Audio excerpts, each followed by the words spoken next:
दुख दर्द भव के सब मिटे, सतगुरु चरण नित से। ये दुख दर्द भव के सब मिटे, सतगुरु चरण नित से। ये गुरु भक्ति बिन कछो ना बने, नेहि सकल संतन कही। गुरु भक्ति बिन कछो ना बने। श्री सद्गुरु महाराज की जय।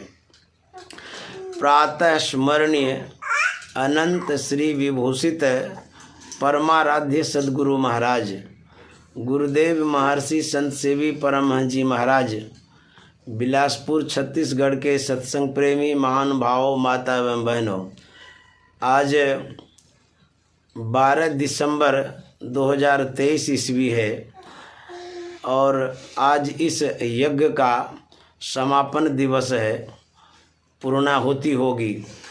यह एक ज्ञान यज्ञ है। सत्संग जो होता है वह यज्ञ है, लेकिन ज्ञान यज्ञ है। यज्ञ बहुत तरह से हम लोग क्या करते हैं। जो वैदिक धर्मावलंबी हैं, द्रव्य यज्ञ, ज्ञान यज्ञ, ध्यान यज्ञ, इस तरह से बहुत तरह का यज्ञ होता है। विवाह भी एक यज्ञ है। तो हम लोग ज्ञान यज्ञ कर रहे हैं सत्संग के माध्यम से। इस यज्ञ की जो 2 दिवसीय सत्संग चला, आज समाप्त होने वाला है।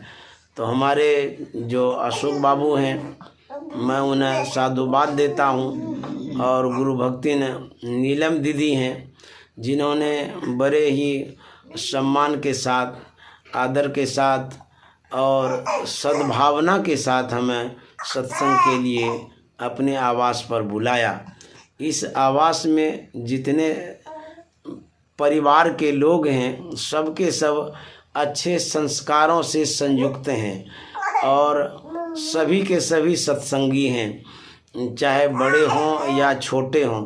सबके अंदर में अद्भुत संस्कार अगर आता है तो मैं सबको नमन करता हूँ, जितने परिवार के सदस्य हैं। और यह परिवार संतमत से जुड़ा परिवार है और इस परिवार में जितने सदस्य हैं वैदिक ज्ञान से पूर्ण है, वैदिक परंपराओं से जुड़े हुए हैं और वैदिक जो पद्धतियां हैं उन पद्धतियों को ये लोग भली भांति जानते हैं। और हम लोग वास्तव में वैदिक धर्मावलंबी हैं, तो इसलिए मैं इन सबों को नमन करता हूँ। हम लोग पाठ के द्वारा जो सुन रहे थे, पाठ में जो वेद मंत्र में हम लोग सुने, उसमें ईश्वर स्वरूप के विषय में बतलाया गया और उपनिषद वाणी भी सुने, उसके बाद संत वाणी भी सुने और बाद में गुरुवाणी भी सुने। इस तरह से हम लोग अभी पाठ को सुन रहे थे। तो हमारे संतों ने कहा कि वह जो ईश्वर है अव्यक्त है, अगोचर है, इंद्रियों से परे है। और वेद भगवान कह रहे थे इंद्रियों के द्वारा ईश्वर को प्रत्यक्ष करने की चेष्टा करना झूठ, ये खेल करना है। तो इंद्रियातीत परमात्मा है, इंद्रियों से परे परमात्मा है, वह आत्मगम्य है। इसलिए ईश्वर को प्राप्त करने के लिए हमें इंद्रियों से ऊपर उठना होगा, तब ईश्वर की प्राप्ति होगी। एक कथा जो मैंने गुरुदेव से संबंधित सुना है, वही मैं आपके बीच में रखना चाहूँगा। एक बार गुरुदेव कह रहे थे कि ईश्वर आँख से दिखाई नहीं देता है, प्रवचन के क्रम में कह रहे थे, क्योंकि वो अगोचर है। तो एक सज्जन गुरुदेव के पास आकर के कहने लगे, जिस ईश्वर को हम आँख से नहीं देखते हैं उसे हम नहीं मानते हैं। जब आँख से देखेंगे ही नहीं तो हम कैसे मानेंगे कि वो हैं। तो गुरुदेव ने कहा था कि ईश्वर विश्वास का विषय है, उसमें विश्वास करना चाहिए। तो उस सज्जन ने कहा कि नहीं नहीं, जिसे हम देख ही नहीं पा रहे हैं हम विश्वास भी नहीं करेंगे, नहीं मानेंगे। तो फिर गुरुदेव ने कहा था कि आप अमेरिका को देखे हैं? बोले नहीं। फिर गुरुदेव ने कहा आप अमेरिका गए हैं? बोले नहीं। तो गुरुदेव ने कहा आप भी अमेरिका नहीं देखे हैं, हम भी नहीं देखे हैं। आप भी अमेरिका नहीं गए हैं, हम भी नहीं गए हैं, इसलिए अमेरिका को आप भी नहीं मानिए, हम भी नहीं मानेंगे। तो सज्जन ने कहा नहीं मानेंगे कैसे नहीं?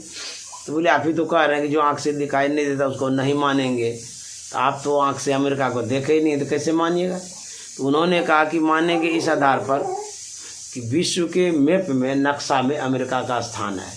तो गुरुदेव ने कहा आपको नक्शा पर विश्वास है? बोले हाँ एकदम विश्वास है कि अमेरिका का स्थान है। तो गुरुदेव ने कहा आपको विश्व के नक्शा पर विश्वास है कि अमेरिका है, तो मुझे भी गुरु महाराज के पिंड ब्रह्मांड जो है उस पर विश्वास है कि परमात्मा है। तब बोले अच्छा तब मैं मान जाऊंगा। तो यह विश्वास का विषय है।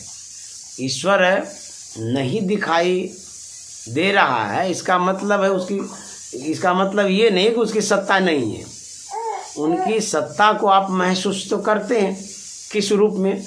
जिस धरा धाम पर आप बैठे हैं, ये जो पृथ्वी है, जो जमीन है, तो क्या यहाँ के लोगों ने बनाया है? आप गूगल में सर्च कर लीजिए कि इस पृथ्वी को किसने बनाया है। कोई वैज्ञानिक ने नहीं बनाया है, किसी व्यक्ति के द्वारा ये पृथ्वी नहीं बनी है। तब कहीं न कहीं किसी न किसी रूप में ये परमात्मा प्रदत्त है, परमात्मा के द्वारा बनाया गया है, जिसे हम परमात्मा कहते हैं। उसी की सत्ता से ये तैयार किया गया है। जल है, आज तक किसी वैज्ञानिक ने जल नहीं बनाया है, तो जल परमात्मा ने बनाया है। जो हवा है किसी व्यक्ति ने नहीं बनाया है, परमात्मा ने बनाया है। जब हॉस्पिटल में आप जाते हैं ऑक्सीजन लेते हैं तो कितना रुपया लेता है? वह जो ऑक्सीजन है वह इसी प्रकृति से प्राप्त किया हुआ ऑक्सीजन है, इसी प्रकृति से हम लिए हैं, उसी को केंद्रित कर लिए मशीन के द्वारा, अब उसी को हम बेचते हैं। तो ऑक्सीजन कहाँ से आया? इसी परमात्मा के संरचना में वो है, परमात्मा के संसाधन में वो चीज़ है जिसे हम उपयोग में लाते हैं। हवा परमात्मा ने बनाया, अग्नि परमात्मा ने बनाया, जो स्पेस है, जो आकाश है, जो जगह है जहाँ आप बैठे हैं, ये आकाश है। ये आकाश अवकाश किसने दिया है? कहते परमात्मा ने दिया है। तो इतनी जो सत्ताएं, प्रबल सत्ता परमात्मा की है, उसको मानना पड़ता है। हम एक से एक परमात्मा के रचना को जब देखते हैं उसमें अद्भुतता मालूम पड़ती है। जैसे फूल को ले लीजिए, एक वृक्ष में, एक गाछ में रंग बिरंग का फूल लगा हुआ है। कोई भी वैज्ञानिक कोई भी उस वैसा फूल बना के दिखा सकता है? जो भी बनाएगा वो कृत्रिम होगा, नेचुरल नहीं हो सकता है। क्योंकि फूल में जो सजीवता है, जो नमियाँ हैं, आप कृत्रिम फूल में नहीं ला सकते। जैसे कि आजकल प्लास्टिक का भी फूल बनाते हैं, तो लेकिन उसको छुइए तो उसमें गीलापन नहीं होगा, नमी नहीं है उसमें। तो परमात्मा ने जो रचना किया है, जो बनाया है, वैसा कोई नहीं बना सकता है। तो वेद भगवान कहते हैं उस परमात्मा को जानना चाहिए। जैसे मान लिया जाए आपके शहर में कोई बहुत बड़ा फिल्म स्टार हीरो आ जाता है, जिसे आप जानते हैं।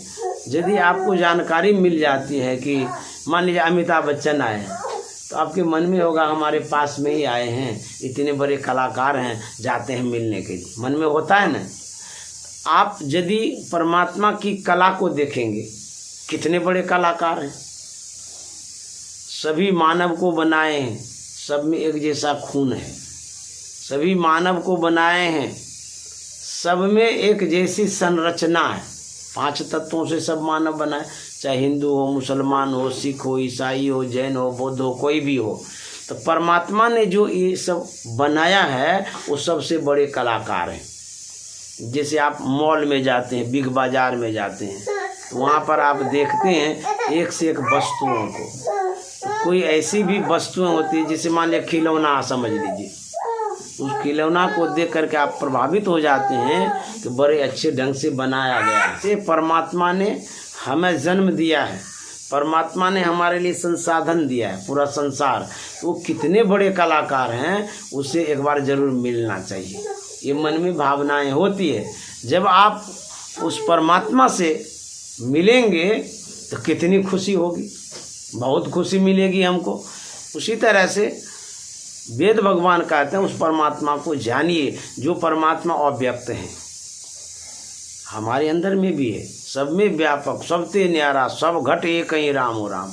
वो परमात्मा कहाँ नहीं है, सब में है। इसीलिए उस परमात्मा को जानना चाहिए।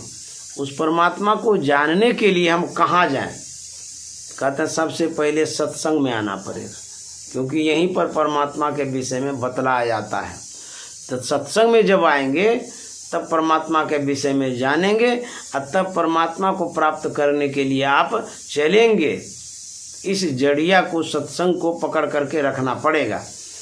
अब मैं ये बतलाना चाहता हूँ परमात्मा कितने बड़े कृपालु हैं, कितने बड़े दयालु हैं। वो किस तरह से कृपा करते हैं हम भक्तों पर, जनसाधारण पर। हमारी जो भावनाएं उनसे जुड़ी हुई है, उन भावना के अनुरूप हम पर किस तरह से कृपा करते हैं वो कथा सुनाता हूँ।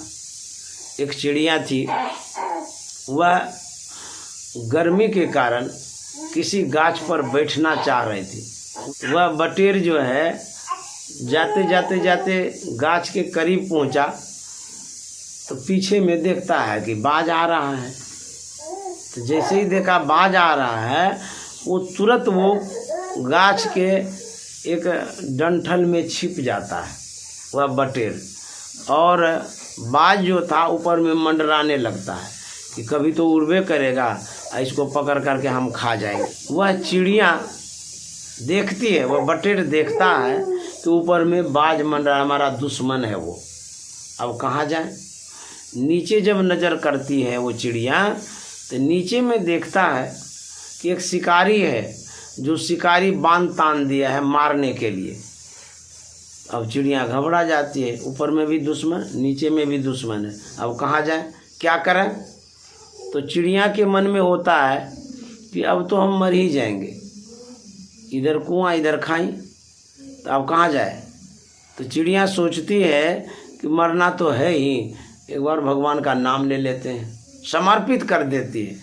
और वो प्रार्थना करती है कि अब की राख ले हो भगवान, मैं अनाथ बैठी द्रुम डलियाँ पारधिता नियोबान। हे भगवान, हम तो बैठे थे आराम करने के ख्याल से, लेकिन ये तो पारधी जो है, जो शिकारी है, वो तो बांध तान दिया है, और ऊपर उड़द सचान, ऊपर में तो बाज उड़ रहा है, अब वो हमको खा जाएगा। अब जो भी करना है प्रभु आप ही कर सकते हैं। परम प्रभु परमात्मा में यदि आस्था है, यदि विश्वास है, किन्हीं का भी, परमात्मा की जो सत्ताएं हैं उनमें शक्ति है। आपकी भावना के अनुरूप वो सहयोग करते हैं, भले वो नहीं दिखते हैं, दिखाई नहीं देता है, लेकिन उनकी ऐसी शक्ति है, ऐसी सत्ता है कि आपकी भावना के अनुरूप आप कहीं भी रहेंगे जरूर हेल्प मिलता है, सहयोग मिलता है। इस कथा के माध्यम से यही बताने जा रहे हैं। तो चिड़िया प्रार्थना कर रही थी और शिकारी उधर बांध तान रहा था, निशाना लगा रहा था, ऊपर में बाज मंडरा रहा था। अब होता क्या है, इनकी भावना के अनुरूप, चिड़िया की भावना के अनुरूप परमात्मा की प्रेरणा होती है, परमात्मा प्रभावित हो जाते हैं, कृपा हो जाती है। उसी जंगल में एक बिल था जिसमें विषधर सांप घुसा हुआ था। प्रभु प्रेरणा से प्रेरित होकर के वह सांप निकलता है, निकल करके सीधे चला जाता शिकारी के पास। तो जब शिकारी निशाना लगा रहा था, उनकी जो चेतना थी, उनका जो ख्याल था, वो निशाना में लगा हुआ था। जैसे आप किधर देखते हैं, जिधर भी देखते हैं आप, वहीं पर आपका ख्याल चला जाता है। इधर पूरे शरीर से चेतना सिमट जाती है, वो जहाँ ख्याल लगाते हैं वहाँ काम करती है वो चेतना। तो शिकारी जो निशाना लगा रहा था, सब ख्याल निशाना में ही लगा दिया था। अब नीचे में सांप आया, पैर में काट खाया, उसको पता भी नहीं चल रहा है। सांप भाग जाता है, निशाना जो लगा रहा था, सांप विषधर होने के कारण उसका विष चढ़ता है उनके शरीर में।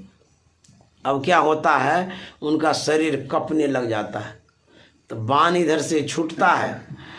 हिलडोल होने के कारण वह निशाना लेकिन कँपने का कारण चूक हो जाता है, बाण छूटता है, सीधे जाकर के बाज को लगता है। उस चिड़िया जो थी वो बच जाती है, तो बाण छूटने से ऊपर में बाज मर जाता है और सांप के काटने से नीचे में शिकारी मर जाता है और बीच में चिड़िया बच जाती है। देखिए परमात्मा की कैसी अद्भुत लीला है, कृपा है कि कैसे रक्षा करते हैं भक्तों का। तो बड़ी कृपा होती है परमात्मा की, इसीलिए कहते हैं उनमें आस्था बना करके रखना चाहिए, विश्वास बना करके रखना चाहिए। एन वक्त पर ऐसा मौका आएगा कि परमात्मा कृपा करेंगे, तो इसीलिए ईश्वर में विश्वास रखना चाहिए। निज तन में खोजो सज्जन, बाहर न खोजना, अपने ही घट में हरि हैं, अपने में खोजना। उस परमात्मा को खोजने के लिए कहीं जाने की आवश्यकता नहीं है। गुरु महाराज कहता निज तन में खोज सज्जन, अपने शरीर में ही खोजिए। और कैसे खोजेंगे, गुरु महाराज कहते हैं दो नैन नजर जोड़ के, एक नोक बना के, एक नोक बना के, अंतर में देख सुन सुन, अंतर में खोजना। निज तन में खोजो सज्जन, बाहर न खोजना, अपने ही घट में हरि हैं, अपने में खोजना। खोजने का तरीका बतलाते हैं, कहते दो नैन नज़र जोड़ के, एक नोक बना के। हमारी जो दृष्टि है उन दृष्टि धारों को कहते हैं मिलाने के लिए, जोड़ने के लिए, केंद्रित करने के लिए। कहाँ पर करेंगे, अंतर में, भीतर में। जो गुरु इंगित स्थान है, गुरु ने जो बतलाया है ध्यान करने के लिए, उसी आधार पर आप ध्यान करिए। तो यदि दृष्टि धारों को आप मिलाते हैं, दृष्टि टिकती है, तो कहते हैं वहाँ पर बिंदु उदय होता है, बिंदु की प्राप्ति होती है। और उस बिंदु को जब प्राप्त करते हैं, वह बिंदु कैसा है, तेजो बिंदु परम ध्यानम विश्वात्म हृदय संस्थितम। वह बिंदु तेजस स्वरूप है, प्रकाश स्वरूप है। यदि उसको प्राप्त आप करते हैं, परम प्रभु परमात्मा के रूप को प्राप्त करते हैं, परम प्रभु परमात्मा को प्राप्त करते हैं। उसके बाद जब आगे क्रिया बढ़ती है, जब नादानुसंधान की क्रिया करते हैं, जब शब्दानुभूति होती है, शब्द की प्राप्ति होती है, तो वह भी परम प्रभु परमात्मा का रूप है। तो ज्योति और शब्द को जब आप उपलब्ध करते हैं, उसी रूप में परमात्मा प्राप्त हो जाते हैं। यही है परमात्मा की खोज। इसी तरह से परमात्मा की प्राप्ति होगी।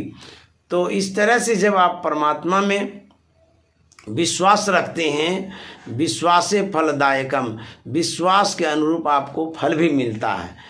तो हम लोगों को क्या चाहिए, परम प्रभु परमात्मा में आस्था बना के रखें, विश्वास बना के रखें। ईश्वर में यदि विश्वास है, पूर्ण विश्वास है, तो ईश्वर कृपा करते हैं। कितना कृपा करते हैं, वही कथा मैं बताने जा रहा हूँ। एक वृद्ध व्यक्ति था, बूढ़ा आदमी, वह बीमार हो गया, हॉस्पिटलाइज हो गया, उसको हॉस्पिटल में भर्ती कराया गया। डॉक्टर उसे ऑक्सीजन पर रखा, तो ऑक्सीजन पर बहुत घंटों तक रखा। जब उसके स्वास्थ्य में परिवर्तन होता है, कुछ लाभ मिलता है, तो डॉक्टर साहब आते हैं, बिल लेकर के उस बूढ़े के हाथ में थमाता है। डॉक्टर को बिल देते हुए बूढ़े ने कहा कि ये ऑक्सीजन का बिल है। बूढ़ा ने देखा उसमें 50,000 लिखा हुआ था, तो देख करके वह रोने लगा। तो डॉक्टर साहब कहते हैं कि अरे रोते क्यों हैं, मान लिया जाए एक साथ पैसा नहीं दे सकते हैं तो बारी बारी से दे दीजिएगा, इसमें रोने की क्या बात है, आप बिल देख करके रो रहे हैं। तो बूढ़ा ने कहा कि नहीं नहीं डॉक्टर साहब, आपके बिल देख करके मैं नहीं रो रहा हूँ। तो बोले तब रो क्यों रहे हैं? तो बूढ़ा ने कहा कि डॉक्टर साहब कुछ घंटों तक आपने ऑक्सीजन दिया, ऑक्सीजन पर रखा, तो आपने बिल 50,000 का दिया। मैं रो इसलिए रहा हूँ 70 वर्षों से जिस परम परमात्मा का ऑक्सीजन ले रहा हूँ, हवा ले रहा हूँ, यदि वो हमें बिल देंगे तो कैसे चुकता करूँगा? उनके अनुग्रह पर, कृपा पर रो रहा हूँ कि हमारे परमात्मा कितने दयालु और कृपालु हैं, आज तक वो हमसे बिल नहीं लिए। आप कुछ घंटों तक ऑक्सीजन दिए तो इतना बिल हुआ, और उस परमात्मा का जो ऑक्सीजन हम लेते आ रहे हैं आज तक, उसका कितना बिल होगा? तो कितने कृपालु हैं कि एक बार भी तगादा नहीं करते हैं, एक बार भी कुछ बोलते नहीं हैं। इसीलिए मुझे उनकी कृपा पर रोना आ रहा है। तो ऐसे कृपालु दयालु परमात्मा होते हैं, ऐसे महान परमात्मा को याद करना चाहिए, ऐसे महान परमात्मा को जानना चाहिए, पहचानना चाहिए। इसी के लिए संत महात्मा कहते हैं कि आप उस दयालु परमात्मा की खोज करिए, जो कृपालु परमात्मा है उसको प्राप्त करने का प्रयास करिए। एक युवती थी, उनकी सगाई हो गई, तो जो उनके होने वाले पतिदेव थे उनके मन में होता है कि कुछ सौगात भेंट करो, गिफ्ट दूं। तो वह सोचने लगा कि क्या गिफ्ट दूं। वह सोचता है एक नथिया दे देते हैं, सबसे फर्स्ट गिफ्ट। हमको मन में है कि नथिया पहनेगी तो देखने में सुंदर लगेगी, और मेरे मन में है कि यही गिफ्ट दूं। वो चला गया सोनार के पास, सोनार से कहता है कि एक नथिया बना के दीजिए, मैं अपनी धर्मपत्नी को ये गिफ्ट करूँगा। तो सोनार बना करके दे दिया। उसके बाद वह नथिया लेकर के पत्नी के नाम से पार्सल करता है, यहाँ से भेज दिया। तो फर्स्ट गिफ्ट था, पहली भेंट। तो जैसे ही वो नथिया को प्राप्त करती है, फूले नहीं समाती, बड़ा खुश होती है, और वे अपने खुशियों को बांटने के लिए सखियों के बीच में जाती है।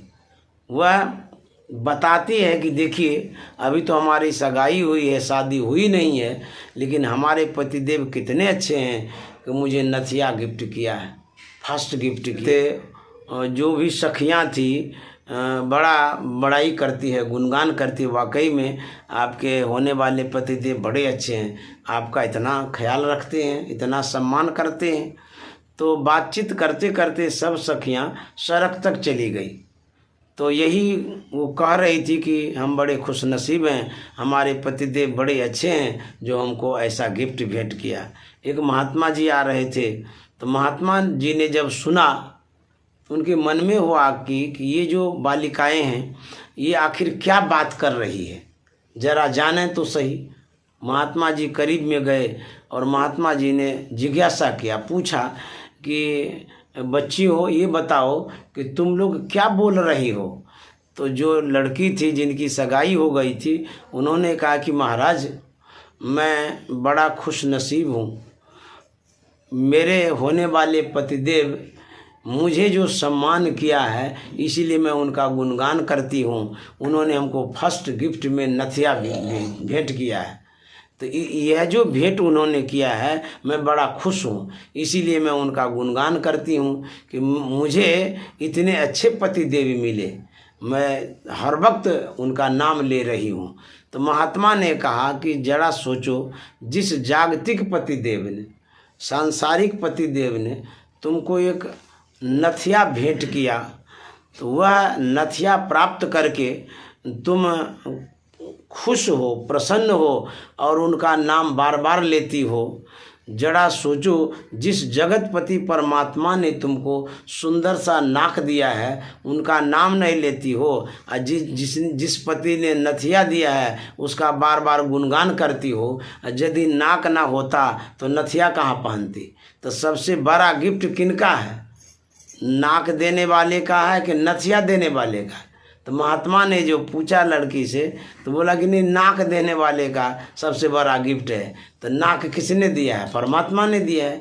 तो ठीक उसी तरह से इस कृपा पर जो परमात्मा ने कृपा किया है जरूर गुणगान करना चाहिए, नाम लेना चाहिए। हे परमात्मा, आपने मनुष्य का शरीर दिया है, सुंदर शरीर दिया है, सुव्यवस्थित शरीर दिया है, और मनुष्य शरीर में आकर के हम जहाँ रह रहे हैं वो भी व्यवस्था आपकी ही है।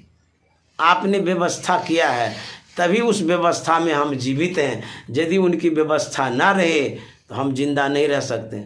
यदि मान लिया जाए अभी हम लोग बैठे हैं, ऑक्सीजन कहीं ख़त्म हो जाए परमात्मा के संसाधन से, तो हम जीवित रहेंगे? हर क्षण उनकी कृपा होती है, हर वक्त कृपा होती है। अभी भी हम सांस ले रहे हैं, परमात्मा की जो कृपा है उसी के कारण। यदि उनकी कृपा ना रहे तो हम सांस भी नहीं ले सकते हैं और मर भी जाएंगे।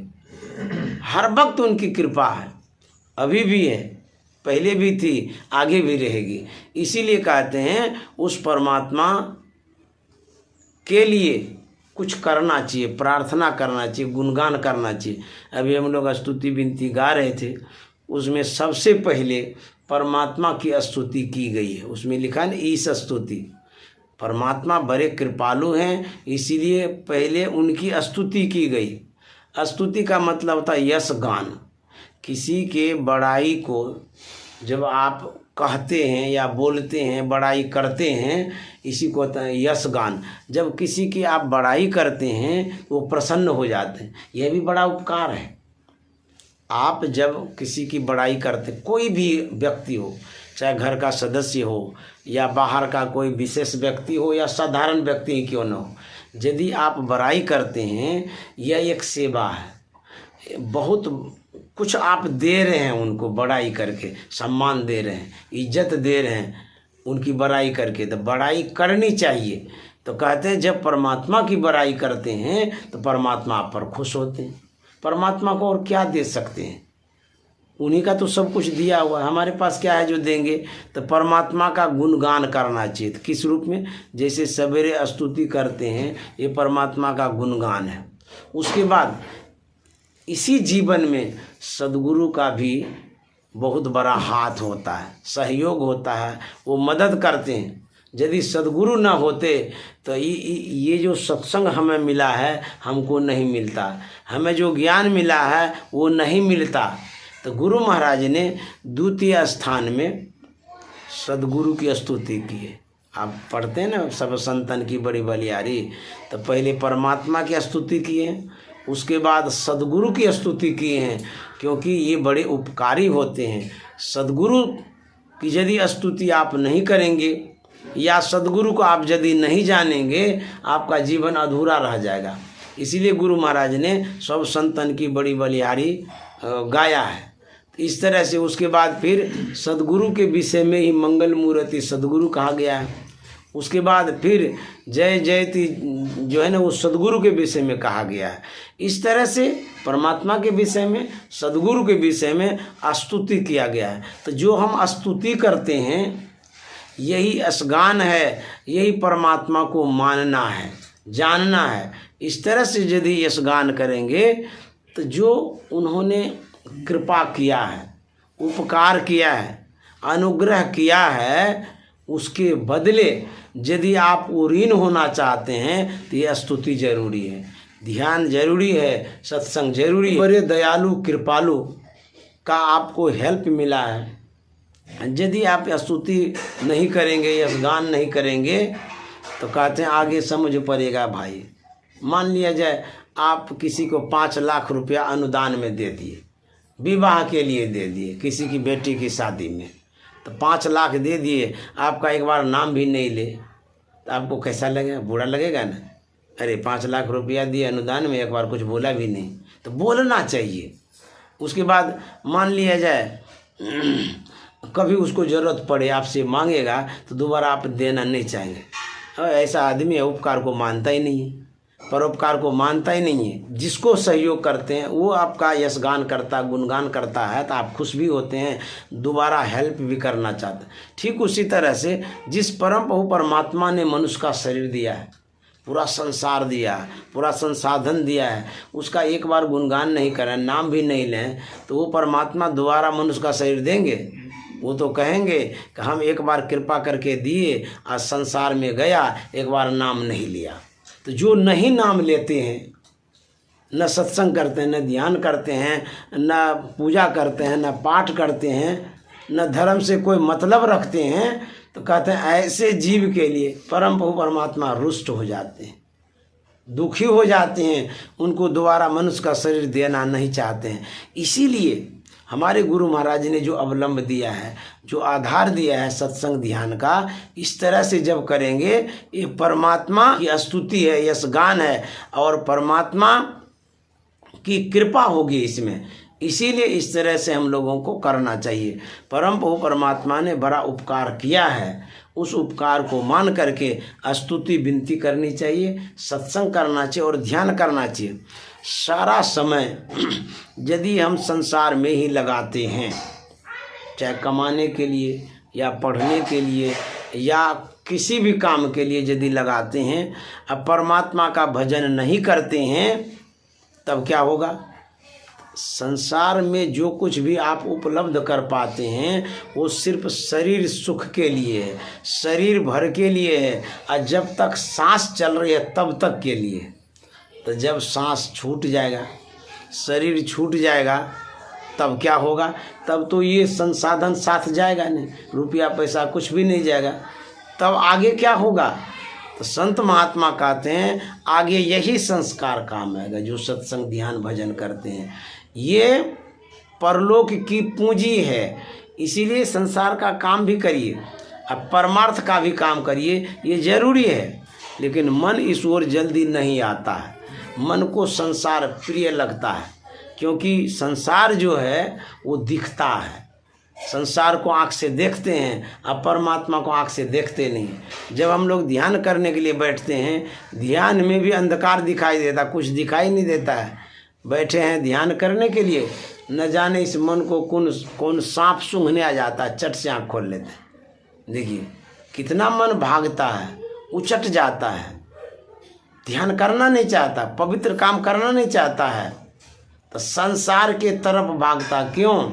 इसलिए कि इस मन ने सब दिन संसार को ही देखा, बाल अवस्था से ही, या जितना जन्म हुआ है, जितना बार हम जन्म धारण किए हैं, उतना बार विषय को देखे हैं, संसार को देखे हैं। इसीलिए चट से संसारी की ओर चला जाता है, आदत लग गया है इसको संसार की ओर जाने का। तब कहते हैं कि इस आदत को बदलना पड़ेगा, चेंज करना पड़ेगा। यदि आप गड्ढे के तरफ जाएंगे तो गिरेंगे ना, और गड्ढा में जब गिरेंगे तो दुख होगा ना। आग में यदि जाएंगे तो झुलसेंगे ना। तो संत महात्मा कहते हैं संसार जो है यह आग के समान है, ये दुखदाई है, भ्रम है, असत्य है। तब उधर से कहते हैं मुड़िए, जब तक मुड़ेंगे नहीं तब तक आपका कल्याण नहीं होगा। विवेकानंद जी महाराज गए थे काशी विश्वनाथ दर्शन के लिए, वहाँ पर दर्शन करके वो लौट रहे थे। तो उन दिनों वो जो कुर्ता पहनते थे, बड़ी बड़ी जेबें होती थी, उसमें वो रखते थे कुछ सामान। तो विवेकानंद जी महाराज कुछ किताब रखते थे, कलम रखते थे, जो भी रखते होंगे। तो जेब भारी हो गई थी, तो बंदर के मन में हुआ कि इनके पॉकेट में कुछ खाने का चीज़ है, वहाँ बहुत बंदर होता है। तो विवेकानंद जी महाराज का पीछा कर दिया। तो पीछा जो किया तो विवेकानंद जी महाराज ने देख लिया कि मेरे पीछे बंदर आ गया है, तो डग बढ़ाए तेज़ी से, तो बंदर भी डेग बढ़ा दिया। तो विवेकानंद जी महाराज भागने लगे, तो बंदर भी दौड़ दौड़ करके उनका पीछा करने लगा। तो वहाँ के पंडितों पुजारियों ने कहा कि स्वामी जी आप रुक जाइए, नहीं तो बंदर काट खाएगा। तो स्वामी जी रुक गए। जैसे ही रुके बंदर भी रुक गया। यहाँ पर भी मैंने देखा, जो कुत्ता है मोहल्ले में, मैं जब घूम रहा था तो कुत्ता भौंकने भी लगा मेरे ऊपर और पीछा भी करने लगा। तो मुझे ये बात याद आ गई विवेकानंद जी महाराज का। तो मैं वहाँ रुक गया तो कुत्ता भी रुक गया, पूरा रुक गया। वो हमारे तरफ नहीं, भूख तो रहा था, लेकिन हम खड़े हैं, देखते हैं क्या करता है। कुछ भी नहीं किया, अब भूखते भूखते फिर लौट गया। तो मैंने ये जो अपनाया विवेकानंद जी महाराज का तो काम में आ गया। यदि आप डरते हैं तो और डराता है। वहाँ बंदर होता है कुप्पा घाट में बहुत, तो लोगों पर जब झपटता है तो मैं लोगों को कहता आप डरिए नहीं, ठहरे रहिए, वहाँ पर रुके रहिए, बंदर कुछ नहीं करेगा। तो जो रुक जाता है तो बंदर भी रुक जाता है। तो स्वामी विवेकानंद जी महाराज जब रुक गए तो बंदर रुक गया। तो इस पर उन्होंने लिखा है कि संसार तुम्हारा पीछा करेगा, संसार से डरना नहीं है, बल्कि यदि आप ठहर जाएंगे, रुक जाएंगे, हिम्मत रखेंगे तो संसार भी ठहर जाएगा, आपका पीछा नहीं करेगा, वहीं रुक जाएगा जहाँ वो खड़ा है। और यदि आप डर के मारे आगे भागेंगे, जहाँ जाएंगे, जितना दूर जाएंगे उतना आपको पीछा करते रहेगा। स्वामी विवेकानंद जी महाराज ने कहा कि संसार में भागो नहीं, ठहरो, रुको। और उन्होंने कहा कि जितना भागोगे संसार उतना पीछा करेगा। उनकी एक वाणी है, मन चलो निजो निकेतने संसार देशे विदेशीर बेसे बरमय छ क्यों बाहरे। अरे मन निज निकेतन चलो, अपना घर चलो, परमात्मा घर चलो। ये संसार विदेशी है।